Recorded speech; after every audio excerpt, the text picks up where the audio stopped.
Bem-vindos e bem-vindas ao Etc., podcast que traz para você a visão jurídica da notícia. Hoje, nós temos um convidado para falar de um assunto muito interessante, são as Special Situations, ou créditos estressados, fundos alternativos, como você preferir. Ao final da nossa conversa de hoje, você vai entender um pouco mais dessas opções diferenciadas, digamos assim, de investimentos. O nosso convidado é especialista no assunto e se chama Daniel Longa, amigo nosso aqui de longa data também, sem trocadilho com o sobrenome dele. Mas, antes de trazer o nosso convidado para a conversa, eu vou chamar a vinheta para dar aquele tempinho para você curtir o nosso vídeo, para ele alcançar o maior número possível de pessoas, para você se inscrever no nosso canal e não perder os próximos episódios.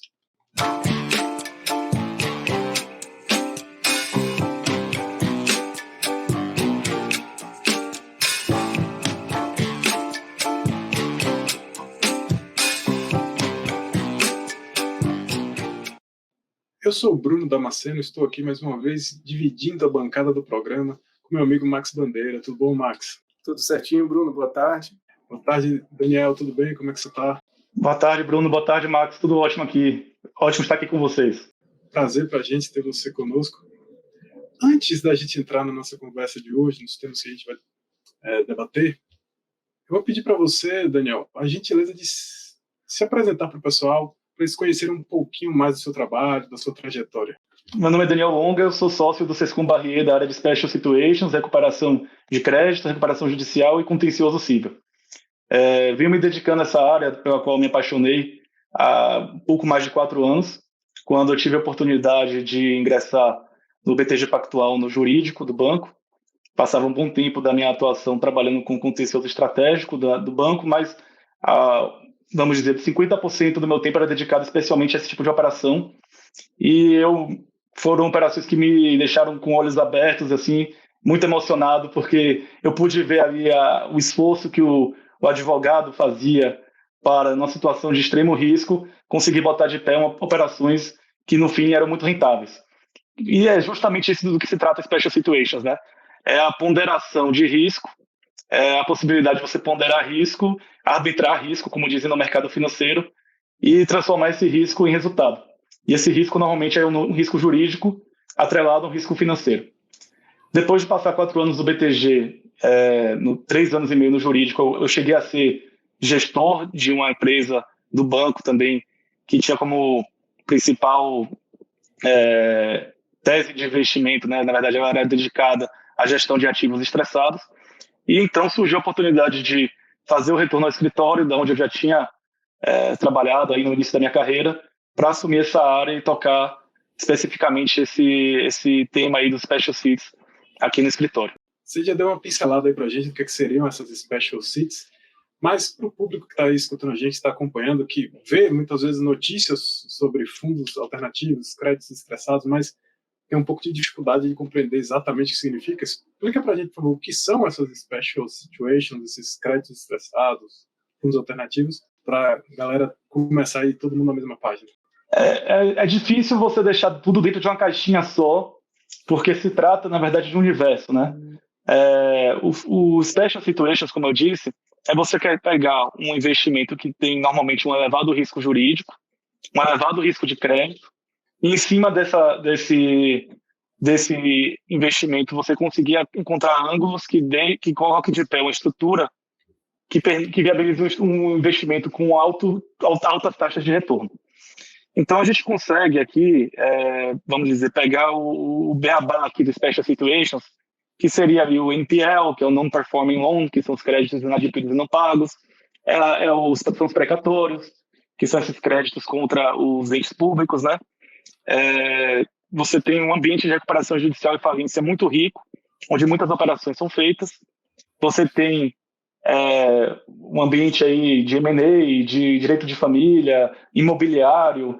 Então, tudo pode ter ali uma atuação dessas casas que hoje se multiplicam no país, mas eu diria que se multiplicam com razão, porque o Brasil é um país onde tem um alto índice de litigância, muitos processos judiciais, né? Inclusive, eu deixei de escapar, mas investimento aqui em litigation funding, né? Que é o financiamento de processos, créditos com lastros em processos, tudo isso faz parte do negócio.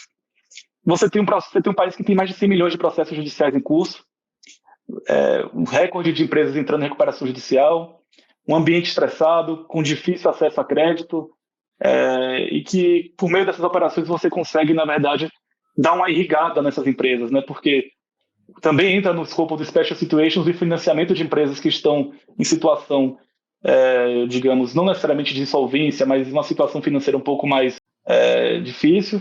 E mesmo empresas que estão em recuperação judicial se aproveitam desse tipo de negócio, e esses fundos servem justamente para dar vazão a essa série de, digamos, de oportunidades que as casas tradicionais não olhavam antes. A gente sabe que muitos desses ativos que esses fundos adquirem, eles adquirem com descontos, né, com o objetivo de ter uma rentabilidade grande, seja recuperando empresas, seja reestruturando esses créditos.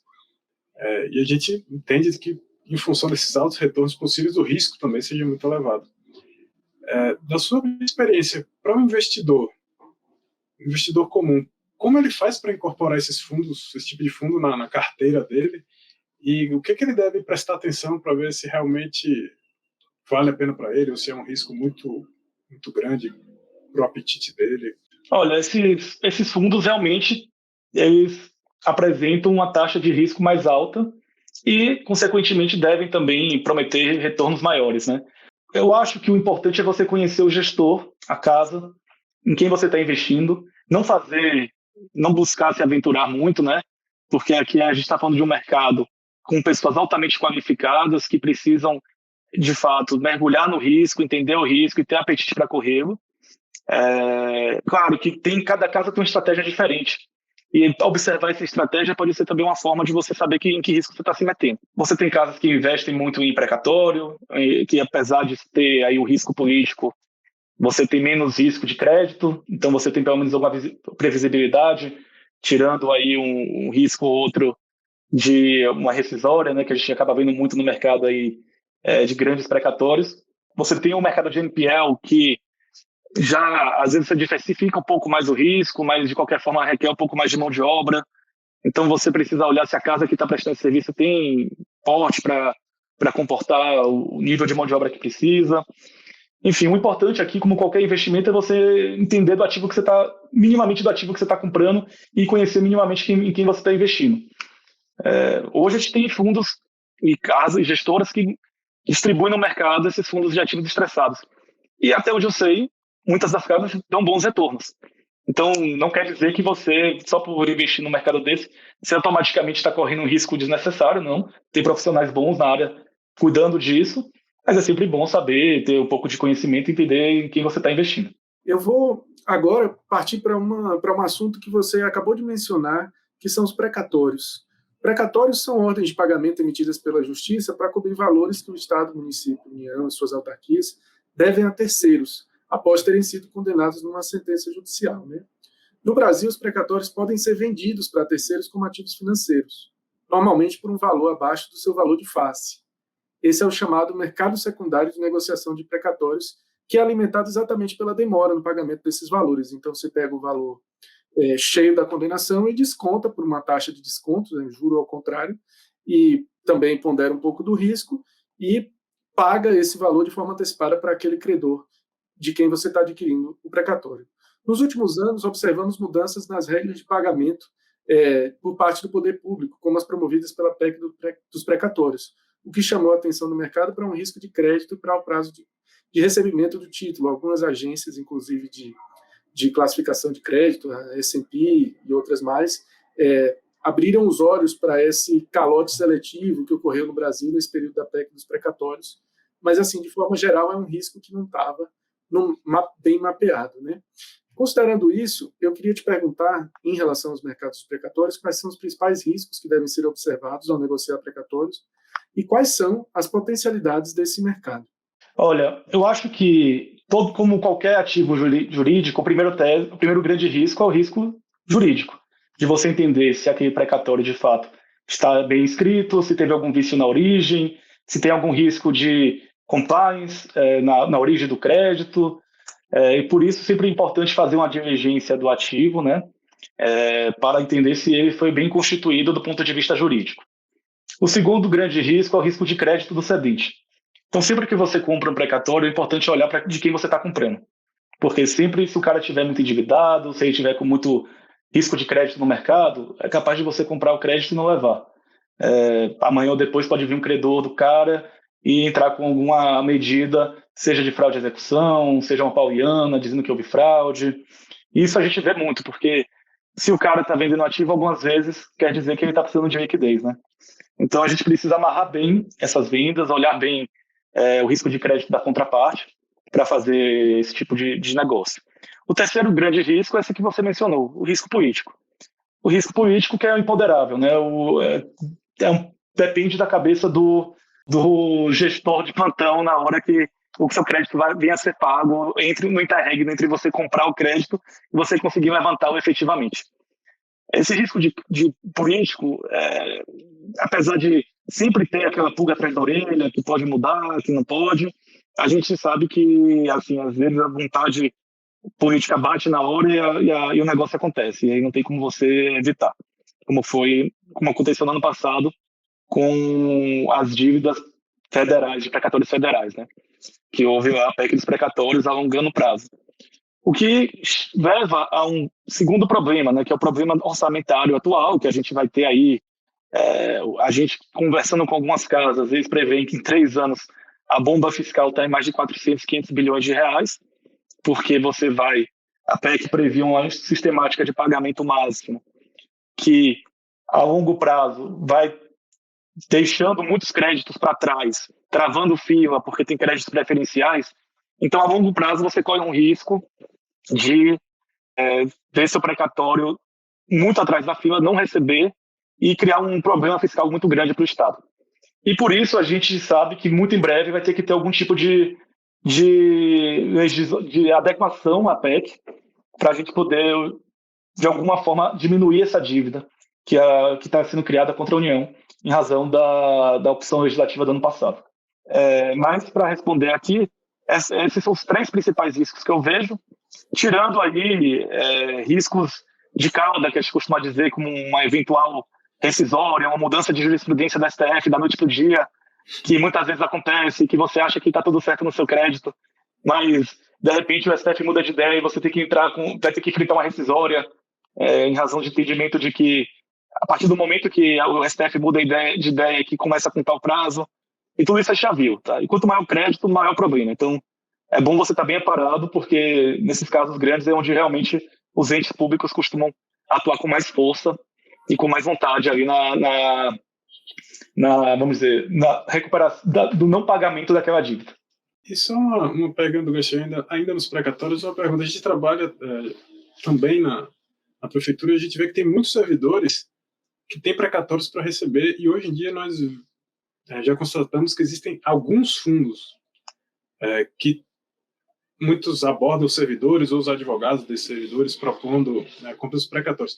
E para quem está do outro lado, para quem está vendendo esse precatório, digamos assim, o que é que seria bom observar do comprador para ver se vale a pena, se é seguro ou não fazer essa cessão desse precatório? Olha, o primeiro ponto aí eu acho que está no desígnio próprio, né? Você quer continuar com esse ativo, você precisa de liquidez. Às vezes é uma boa forma de você conseguir uma liquidez imediata e não sem ter que se endividar, né? Claro que você está de alguma forma abrindo mão de um ativo. Então é importante olhar quem está comprando, porque em primeiro lugar você precisa saber se o cara vai te pagar, né? Então é importante ver o tipo de contrato que você está fazendo.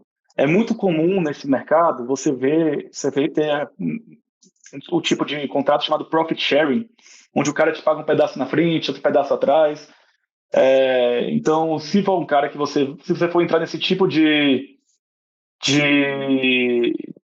vamos dizer, filigrama, não for um crédito, uma venda, vamos dizer, já na cabeça, né, aquela venda que você já faz na sessão do crédito, é importante observar bem o risco de crédito da contraparte. Claro que questões de compliance também sempre são relevantes, né? É importante porque o cara pode eventualmente comprar seu crédito, não ceder, não fazer a cessão nos autos e começar, enfim, a adotar medidas que podem vir a ser não republicanas para receber esse crédito mais rápido, ou para dar algum uso a esse crédito que não deveria, que não está, vamos dizer, necessariamente adequado e dentro dos parâmetros legais, e continuar atuando em nome do cedente, né, sem fazer a comunicação dos autos que a cessão foi feita.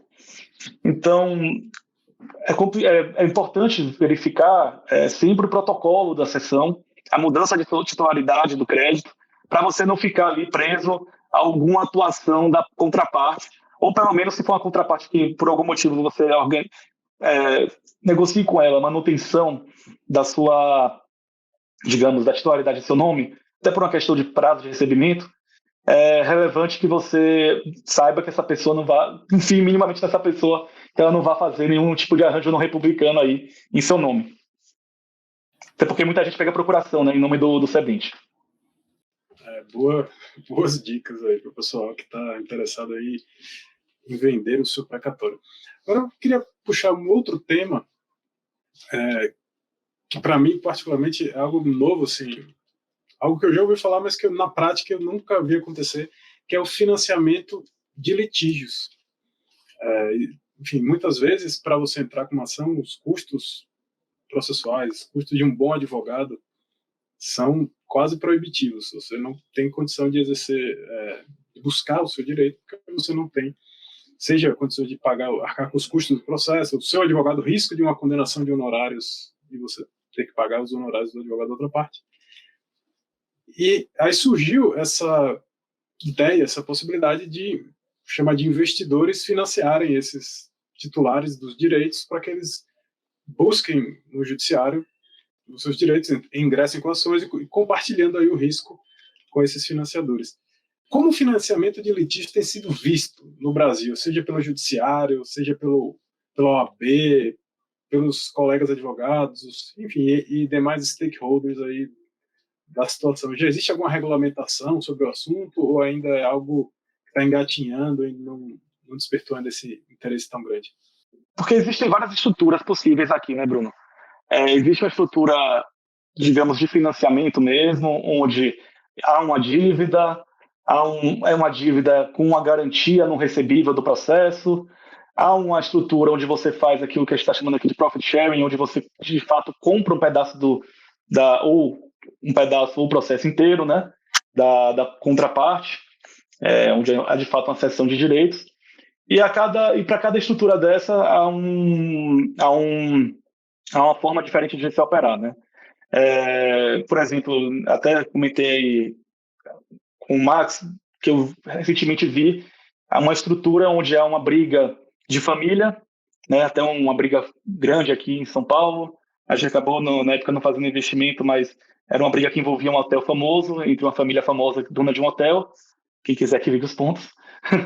Mas esse inventário estava dando aí muito problema, porque a família estava se desentendendo e tinha alguns herdeiros ali que estavam, vamos dizer, sofrendo, porque ele não tinha o controle do inventário, ele não tinha como tocar o processo, e a estrutura que a gente, na época, estava olhando era de comprar o quinhão hereditário dele para ele ter como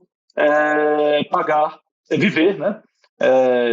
Se manter vivo, porque ele dependia completamente da herança que estava presa no inventário, e assumir uma briga, né? Porque a partir do momento que você tem uma pessoa, uma contraparte com, vamos dizer, envergadura, musculatura, a briga é outra. É diferente de quando você tem uma parte mais frágil ali tomando porrada. Então, o que eu acho, tá? O judiciário é muito pouco testado nesse tipo de estrutura. A verdade é essa. O que o judiciário costuma ver são, assim, vamos dizer, ordinariamente, no dia a dia, são as operações de compra de precatório, e eu confesso que em alguns pontos eles ficam, às vezes, alguns juízes adotam posturas mais protetivas, em razão da característica do cedente, justamente por ter muitos fundos fazendo esse tipo de operação, e o juiz, às vezes, fica, vamos dizer, com alguma resistência em aprovar sessões que são legítimas de serem feitas, tá? Em relação a outros tipos de investimento, eu acho que é muito mais raro eles aparecerem as claras, até porque é um mercado que está se desenvolvendo. Outra coisa que costuma acontecer é a compra, mas, digamos assim, compras de NPLs, que são créditos inadimplidos, né? São os créditos inadimplidos e não pagos. é muito comum a sessão ocorrer e o juiz não reclamar. Vem partes sofisticadas, vem partes com bastante assessoramento jurídico. Então, vamos dizer, o stakeholder judiciário vai pender para um lado e para o outro, a depender da contraparte ali. Pode ser que ele adote a postura mais protetiva. Falando aqui um pouco de OAB, a gente tem visto algumas iniciativas aí, para falar um pouco mais, de forma mais abrangente, de uma captação mais agressiva por alguns escritórios fundados nesse tipo de tese, ou até por empresas, né? A gente viu exemplo aí de companhias aéreas que tem aí alguns sites que já fazem, digamos assim, a compra do direito do cara que perde voo para já entrar com processo. Me parece que esse tipo de iniciativa pode ter pode ser que a OAB não veja com muitos bons olhos, por conta da impossibilidade de mercantilização da profissão do advogado. Para advogados, eu acho que isso tem que ser visto como uma oportunidade de você pegar boas causas que antes você não pegaria, não teria acesso, porque o advogado não consegue se manter a briga a longo prazo sem ter ali algum tipo de fluxo de caixa entrando, né? Porque a gente precisa pagar os custos do escritório, pagar energia elétrica e tal.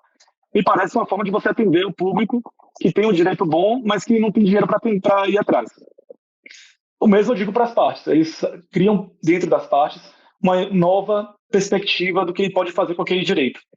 Ele pode ir do início ao fim, ele pode deixar o direito em determinado ponto e depois ele pensar na estrutura de venda, na estrutura de financiamento. Ele pode utilizar disso como uma forma de monetizar o direito dele antes do necessário, ou de acessar o direito dele, que antes ele não conseguiria, porque ele está brigando uma briga Davi contra Golias, né? Por fim, onde eu vi esse tipo de estrutura ser mais testada é na arbitragem. Justamente porque a arbitragem é onde você consegue ter um pouco mais de ponderação de tempo, né? De tempo e aí com isso você criar um pouco de visão de risco. E os custos são mais altos. Hoje existe todo um regramento a respeito de financiamento de litígios no âmbito da arbitragem, que a IBA faz, ou seja, um regramento não legislado pelo Congresso, né? Não é uma lei, é um autorregulamento de alguma forma do mercado de arbitragem, que é seguido como melhores diretrizes de boas práticas, né? E existe a previsão de divulgação de informações, de você ter que reportar algumas informações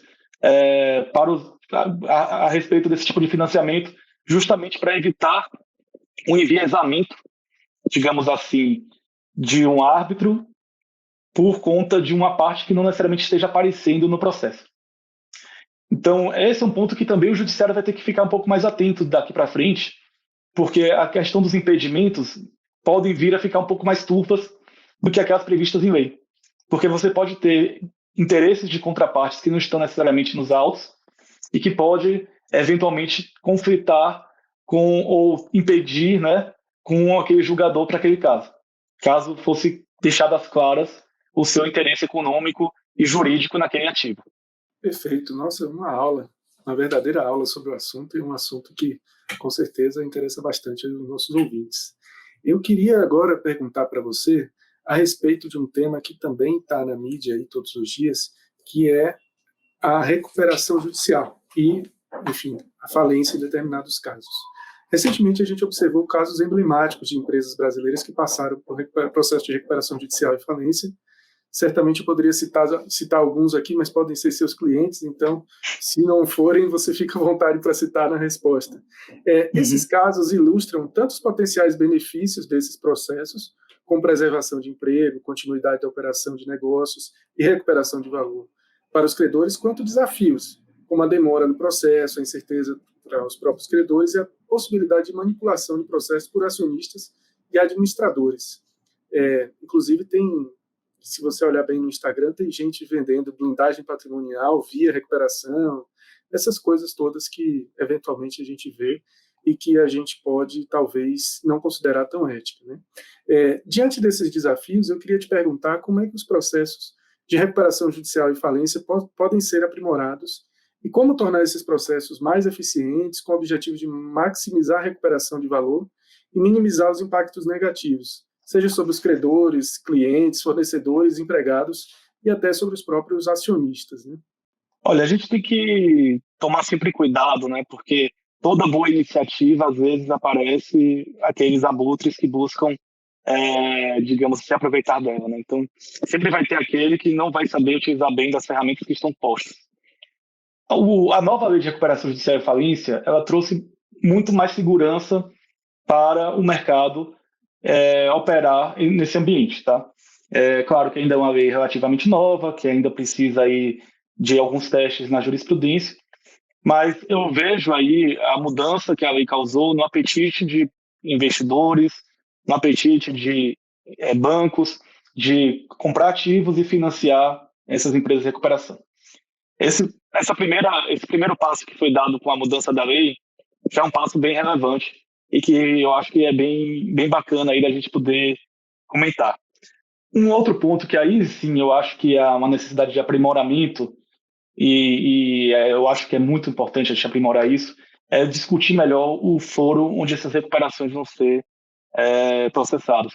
Com todo respeito aí às pequenas cidades do país, às pequenas comarcas, mas você às vezes tem empresas muito grandes, as maiores do país até, que têm operações que funcionam em cidades muito pequenas, operações muito relevantes.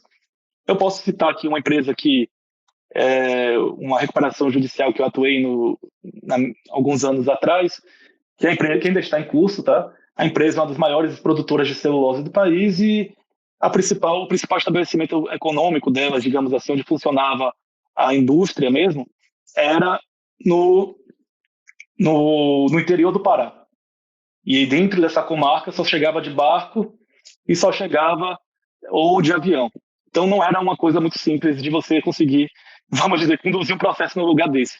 Ou era teco-teco ou era barco. Então, esse tipo de coisa acaba afastando, né, o investidor, causando prejuízo no processo, alongando o processo de forma indeterminada, até porque, por outro lado, existia uma visão de que a sede administrativa da empresa ficava em Barueri, aqui em São Paulo. Então, se você prestar atenção, o banco que prestou dinheiro achou que ia se litigar aqui em Barueri e acabou indo litigar no interior do Pará, né? Então, é meio complicado. Você pensa que o risco de crédito muda, o risco para você emprestar um ativo para essa empresa muda, e depois para você tentar fazer algum negócio com essa empresa é muito mais arriscado. Então, eu acho que o STJ ainda está com essa tarefa, por exemplo, de normatizar onde é que esse tipo de recuperação judicial deve correr, né? Aqui falando aqui de uma coisa que eu acho que deveria ser aprimorada. Em relação a fraudes, eu acho que o judiciário também tem que tomar cuidado. Não pode sair por aí aprovando qualquer RJ e a gente tem que ter os mecanismos para evitar esse tipo de atuação predatória no mercado de crédito brasileiro. Em relação às oportunidades que são criadas, a nova lei, por outro lado, permitiu aí a criação de estruturas como o DIP Financing, né? E as UPIs, que são as unidades produtivas isoladas, que você consegue agora, com uma certa segurança, fazer aquisição de ativos nesse ambiente de recuperação judicial. Claro que isso sempre tem que ser observado pelos credores, para evitar esvaziamento patrimonial, para evitar operações fraudulentas, mas é uma forma de você conseguir dar uma saideira, né, para ativos e achar uma forma de você pagar os credores. Então a gente está numa situação em que a alteração legislativa permitiu, né, vamos dizer, uma monetização e a própria saída, a monetização de uma estrutura que estava antes prejudicada, sem acesso a crédito, né? O Deep Financing agora você consegue dar crédito para essa empresa e ter uma garantia de que você vai receber, mesmo que ela vá falir. Você consegue, inclusive, botar ativos, novas garantias nesse tipo de operação. E, por fim, tem muita gente que acaba usando esse tipo de financiamento para, posteriormente, comprar a empresa que estava em recuperação, né? Então, é interessante que a lei também nos dá novos mecanismos aqui para explorar e para tentar viabilizar ainda aquela atividade ou pelo menos buscar pagamento de algum crédito. E o que é engraçado, né? Porque com esse tipo de operação que são feitas, a gente conseguiu já salvar aí, vamos dizer, grandes empresas grandes que estavam em situações vamos dizer, economicamente problemáticas, e foram até operações que eu participei e que eu posso até comentar porque são públicas, tá? Uma delas foi com a livraria Saraiva, que tinha um crédito grande de um precatório dentro da empresa que ia demorar muito de ser monetizado e a empresa estava correndo risco de quebrar. A gente conseguiu fazer uma operação para comprar alguns créditos de alguns credores que não queriam mais acompanhar a operação, fazer uma mudança no plano, prever a venda desse precatório, prever uma mudança uma venda de uma loja que eles tinham, e com isso a gente conseguiu estabilizar a situação financeira da empresa e evitar que ela quebrasse. Então, a operação que foi feita com uma estrutura jurídica complexa, mas que permitiu uma sobrevida e, quem sabe, até a retomada das atividades da empresa hoje. Ela estava ali bem na boca ali de realmente não ter volta, sabe? Por conta de descumprimento de plano. Outra operação muito interessante foi com a Gradiente, né? Antiga conhecida do brasileiro, que hoje é mais famosa só porque está brigando com a Google para ver quem é dona do iPhone, ou com a Apple para ver quem é dona do iPhone, mas na época foi uma das maiores empresas do Brasil no ramo de tecnologia. A gente conseguiu também comprar um grande crédito que eles tinham lá de tributário, via UPI, e com isso também dar uma sobrevida, permitir que a empresa continuasse operando, permitir a continuidade das atividades e pagar ali os credores chaves dela, né? Então tudo isso aqui são, vamos dizer, estruturas que a lei permite, que a gente não pode olhar só como, vamos dizer, de uma maneira negativa, que tem gente que se aproveita da lei para fazer fraude, etc. E tal, existe. Mas temos mecanismos para coibir, que é o judiciário, que é o Ministério Público, que é os próprios credores, que têm que ir atrás dos seus direitos. Por outro lado, a lei hoje permite também a reestruturação de empresas, o surgimento de empresas que estavam em dificuldade financeira, coisa que a gente não via antes no país, né? Uma empresa entrar e sair de RJ e continuar operando. Puxando agora um tema que você mencionou rapidamente numa resposta anterior, que são os non-performing loans, né? Ou empréstimos não performantes, ou NPLs, né? Para deixar mais fácil, que são empréstimos quais o devedor deixa de pagar a sua dívida, né? Na verdade, uma dívida não paga, basicamente. Me corrige aí depois se estiver errado, mas a gente vê que o número de NPL, quando o número de NPLs aumenta, os bancos, as instituições financeiras tendem a restringir o crédito.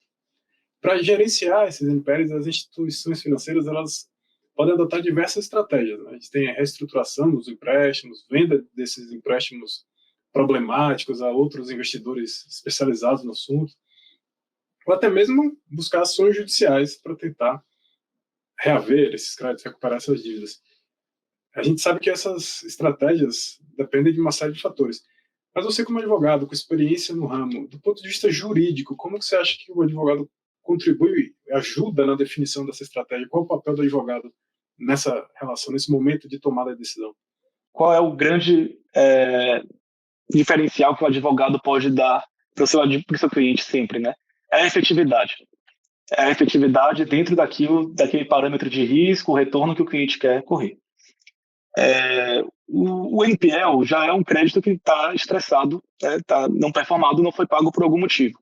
Esse motivo pode ser, vamos dizer, a simples desídia do credor ou do devedor que não tem interesse em pagar, e é isso mesmo, é um devedor profissional, ou pode ser alguma dificuldade financeira que o cara esteja sofrendo ali, momentânea, ou mesmo ausência de liquidez, né? Porque muitas vezes o cara tem ativo, tem até garantia, mas não tem dinheiro para pagar. Eu acho que cabe ao advogado analisar esse cenário. O cenário de venda desse crédito é um cenário que sempre vai ter algum deságio ali, mas você vai sair do risco. Se o cliente tem interesse em sair do risco e tem interesse em vender, eu acho que cabe ao advogado apresentar essa opção, né? E hoje tem muitos fundos interessados em comprar esse tipo de crédito. Por outro lado, a estratégia de cobrança desses créditos precisa ser bem alinhada, porque não necessariamente a melhor estratégia é você brigar por anos e anos e anos e nunca chegar na efetividade final, porque muitas vezes esses créditos têm valores que inicialmente eram muito baixos, mas por conta dos juros, correção, taxas, ele acaba, sei lá, virando uma bola de neve ao longo dos anos, né? E fica totalmente impagável. Você buscar o pagamento integral desse crédito não vai ser eficiente. Você muitas vezes tem que ter flexibilidade para poder fazer algum negócio, um acordo. algumas vezes a gente vê nesse mercado surgir daí uma oportunidade para reestruturar uma empresa, né? Muita gente que compra esses créditos não necessariamente vão atrás do ativo, mas sim da possibilidade de utilizá-lo para reestruturar, ou seja, o cara dá um dinheiro novo, aumenta a longo prazo, muda a taxa de crédito ou de juros, e com isso ele consegue dar ali uma sobrevida, um fôlego para um cara que tem um negócio bom, mas que por algum motivo naquele momento se estrangulou, e aí ele constitui novas garantias, né? Porque o cara tem patrimônio, porque às vezes às vezes você simplesmente trocar a garantia que você tinha antes no crédito já é um bom negócio. Porque o cara está com patrimônio pouco blindado, o cara está com patrimônio devedor, né, digamos assim, um patrimônio difícil de acessar, você consegue sentar com ele, e mudar a garantia até uma garantia mais rígida, e mudar o prazo, dar um fôlego para ele, às vezes até do ponto de vista do cara que cobra, faz sentido. O fato é que você tem que ter flexibilidade e agilidade para atender nesse tipo de mercado. É um mercado que muitas vezes requer muita agilidade, né? Às vezes a oportunidade passa também, vamos dizer, voando, você tem que ficar muito atento. A gente já teve caso de contraparte, que a gente fez 50 bacenjudes, o cara nunca tinha dinheiro para pagar. A gente, acompanhando as notícias, viu que o cara ia vender um ativo, na mesma hora que tinha uma ligação com ele, a gente pediu de novo o bacenjude e entrou. Então, assim, tá antenado é muito importante. E ter apetite aí, às vezes, ser um azucrinador, digamos assim, né? Porque muitas vezes o cara, onde menos espera, onde pega, né, o devedor. A gente já viu caras com dívidas milionárias pagarem a dívida quando a gente penhorou o carro da ex-mulher.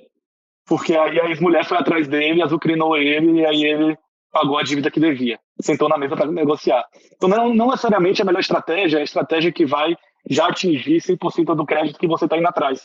Mas acho que é a estratégia que vai perturbar o cara para ele sentar na mesa com você e negociar. Muito, muito interessante essa perspectiva prática, né, de quem está no dia a dia. E realmente, às vezes, o interessante de fazer o cara querer trocar uma dor de cabeça por outra, né? A ex-mulher do cara talvez seja uma dor de cabeça maior do que a dívida dele. A gente está chegando no nosso tempo, então eu ainda tenho aqui, me liberaram uma última pergunta, e sempre que a gente está tratando desses temas assim interessantes, que não são de domínio comum, e que, como você comentou, dependem muito de agilidade, às vezes os cenários se alteram rapidamente. Eu gosto de perguntar para os nossos convidados sobre perspectivas futuras. Você comentou sobre vários tipos de ativos, precatórios, NPLs, mas em termos de perspectiva futuro, você enxerga algum outro ativo que pode vir a se tornar mais, digamos assim, conhecido ou entrar nesse mercado de special situations? E também, para onde você acha que esse mercado está caminhando? É um mercado que ainda tem muito a crescer ou ele já está chegando assim, no limite, já entrou muita gente, quem perdeu o barco já foi, é melhor procurar outra coisa para fazer ou ainda dá para entrar? Como é que você faz essa leitura do cenário? Olha, quando eu comecei a trabalhar com isso, eram 2, 3 grandes players envolvidos e poucas casas menores fazendo, né? Hoje a gente vê muitas casas surgirem, né? Mas eu acho que ainda está longe de atender o potencial que a gente tem no país. Seja porque tem muita dificuldade, muitas empresas que estão em situações estressadas ainda têm dificuldade de acesso ao crédito, seja pela grande quantidade de assuntos que existem, que não necessariamente estão 100% explorados, né? Como eu disse, temos 100 milhões de processos judiciais. Qual é a possibilidade da gente não ter, digamos aí, uma quantidade interessante de negócios sendo feitos nesse ambiente, né? A gente tem todo tipo de briga, a gente tem um país que, infelizmente, para o país, mas bom para o nosso mercado, costuma ter muitas crises, e sempre nessas crises surgem, vamos dizer, oportunidades de investimento, de fazer negócios. Então, eu acho que é um mercado que ainda tem um ponto, que ainda está longe do ponto de saturação, tá? Mas que, claro, por ser um mercado que requer apetite de risco, capital elevado e conhecimento, não é um mercado de fácil entrada. Então, não é um mercado para aventureiros, na minha opinião, tá? Em relação a coisas que ainda estão muito mal exploradas, na minha visão, todo o mercado de M&A ainda está muito abaixo do potencial de exploração. E quando eu digo M&A, eu falo da perspectiva do vendedor e do comprador do ativo da empresa, que muitas vezes fazem diligências, até olham o que tem dentro do balanço, mas que poderiam eventualmente monetizar antes alguns ativos, quem sabe fazer algum tipo de estratégia anterior de compra de ativos ou algum negócio com uma dessas casas que estão aí oferecendo serviços ou produtos nesse sentido, que podem eventualmente limpar o balanço, resolver problemas daquelas discussões pós-closing, que são muito comuns aí no ambiente do direito societário. Quem deve pagar a conta, quem não deve, você pode eventualmente achar uma maneira de, antes disso, precificar isso e resolver o problema antes de se tornar um problema. Ou melhorar seu balanço, vender ativo que está ali não contabilizado, né? Os processos judiciais, os NPLs, todos aqueles ativos que estão ali presos, que poderiam eventualmente trazer um rendimento melhor para a empresa, para ela ser vendida, eu acho que são ativos que ainda estão longe de serem explorados. Eu acho que tem todo um mercado. Direito de família ainda está muito abaixo daquilo que a gente pode ter de ajuda. O próprio mercado de financiamento de litígios no ambiente de recuperação judicial. A gente tem muito crédito a ser recuperado nessas empresas, que eu acho que a gente ainda tem vamos dizer, muito campo aí para atender. Eu sei que tem alguns players relevantes, né, alguns advogados que tocam bem esse assunto, mas são assim 2 no país, né? Então a gente tem ainda muita água aí para rolar. E eu acho que na medida que o mercado vai ganhando um pouco mais de maturidade, porque como eu disse, eram 3 players que dominavam o mercado, que realmente sabiam fazer. Hoje temos mais casas entrando nesse mercado que também entendem.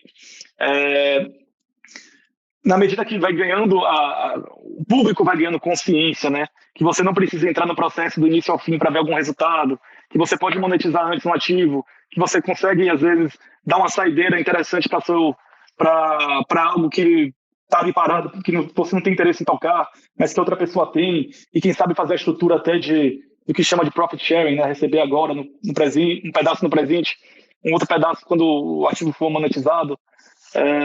Eu acho que na medida que a percepção do público e das pessoas for caminhando nesse sentido, eu acho que a gente vai começar a ver que esse mercado está muito menor do que a gente imagina. Tá? E um outro ponto que eu acho que também ainda está muito subavaliado é a questão das ações coletivas, que no resto do mundo são normalmente bancadas por financiadores, que as partes lesadas conseguem ter ali a efetivação do seu direito com alguma agilidade, e que a gente consegue de fato ver ali retornos vultuosos. Eu até sei de casos aqui de problemas que ocorreram no Brasil, mas cuja ação coletiva está sendo ajuizada no exterior, porque no exterior há a estrutura mais segura de financiamento, a estrutura mais segura de recebimento de indenização nesse campo, e que no Brasil ainda não temos, né?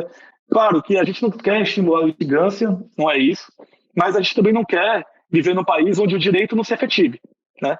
Então, se a gente tem um problema que, vamos dizer, que uma empresa, um ente federado, uma pessoa física, ele acha que é melhor causar esse problema porque ele não vai ter que pagar a indenização, não vai ter que ter uma repercussão contra ele, digamos, do ponto de vista econômico, que é onde dói mesmo, né? Ele acaba preferindo pagar para ver. Não é que a gente queira criar aí um país de altíssima litigância maior do que a gente já é, né? Mas a gente quer ter, de fato, a efetividade dos nossos direitos. Porque o que a gente começa a ver é que grandes ações que envolvem mercado de capitais e de empresas brasileiras foram ajuizadas nos Estados Unidos. Grandes danos ambientais causados no país tiveram ações ajuizadas fora do país, na Inglaterra, na Holanda, o que demonstra, de fato, que existe aí uma carência, vamos dizer, no nosso país, de um regulamento melhor, seja para o financiamento desses litígios, para as pessoas que foram afetadas por esse tipo de situação, seja do ponto de vista do investidor que não vê no judiciário brasileiro hoje vamos dizer, um player capaz aí, né, de atender esse tipo de demanda, até por conta da dificuldade regulamentar e legal de você de você entrar com uma class action aqui, né? Então, eu acho que esse é um ponto que ainda, vamos dizer, para o futuro pode ser explorado a depender de mudança legislativa. E esses outros pontos aqui, eu acho que depende um pouco que eu falei antes, do mercado de família, mercado de M&A, mercado até de discussões societárias, né? Daquelas famosas dissoluções societárias, que às vezes você tem uma briga ali entre sócios que destrói o valor da empresa. Esse mercado, eu acho que ainda não está sendo explorado, mas que vai tender a ser, porque, de fato, ali tem ativos interessantes, tem riscos interessantes a serem corridos, e tem muita gente que não quer ficar até o final. Então, você tem ali vamos dizer, um fundo, um investidor, que resolve a situação, acaba com a briga e mantém o ativo vivo, sem, às vezes, perder um pouco daquela emoção que algumas dessas brigas causam, aí, principalmente briga entre sócio, e entre marido e mulher e entre irmãos, né? Muito bom. Como conversa boa passa rápido, chegou o momento de chamar aquela nossa vinheta e entrar no último bloco do episódio de hoje, que é o bloco das indicações culturais.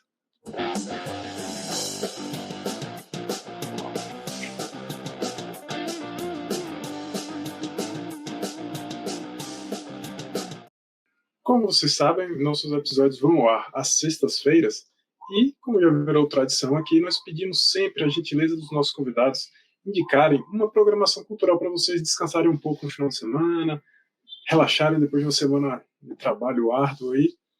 E hoje não seria diferente. Então nós vamos pedir para o Daniel a gentileza de indicar aí uma programação cultural, uma dica aí para a galera curtir no final de semana.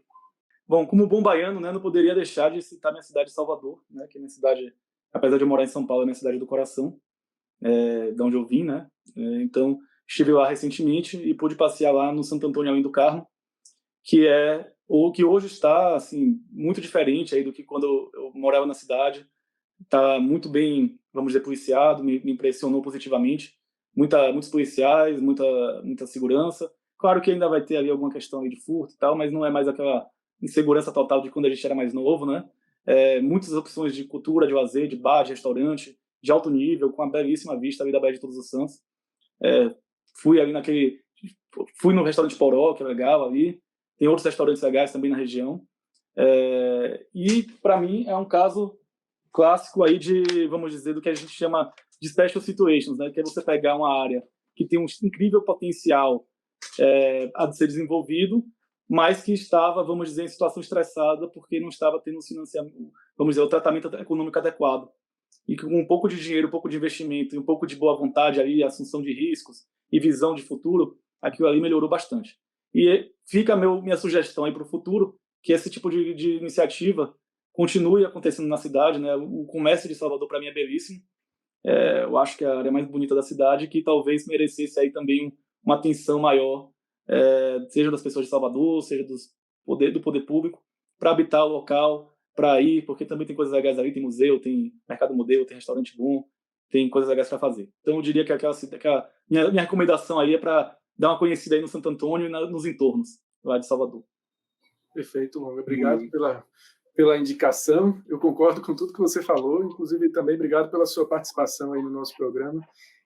Alguém disse um dia que a definição de genialidade é falar coisas complexas com palavras simples, e eu acho que você atendeu essa definição. Hoje você falou de coisas tão complexas de forma tão simples e tão clara para a gente entender. Isso realmente é o que a gente busca aqui com o podcast, né?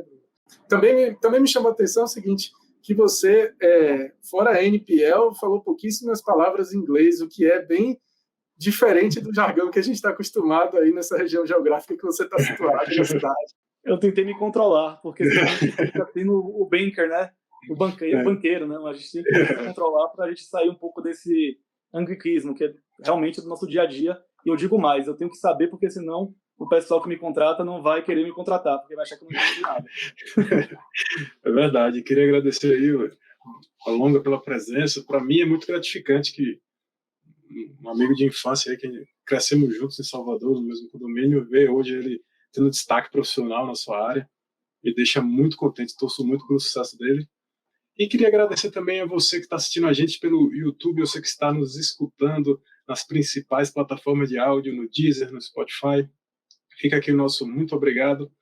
Eu costumo deixar um abraço e dizer até semana que vem, mas não sei se semana que vem estarei aqui, porque minha filha está para nascer a qualquer momento, então talvez eu tome umas faltas aí nos próximos episódios, mas fiquem atentos, porque se vierem ao ar novos episódios, com certeza o Max e os nossos convidados vão manter o nível aí de qualidade e atenção com vocês. Então, muito obrigado, pessoal, e até breve. Muito obrigado.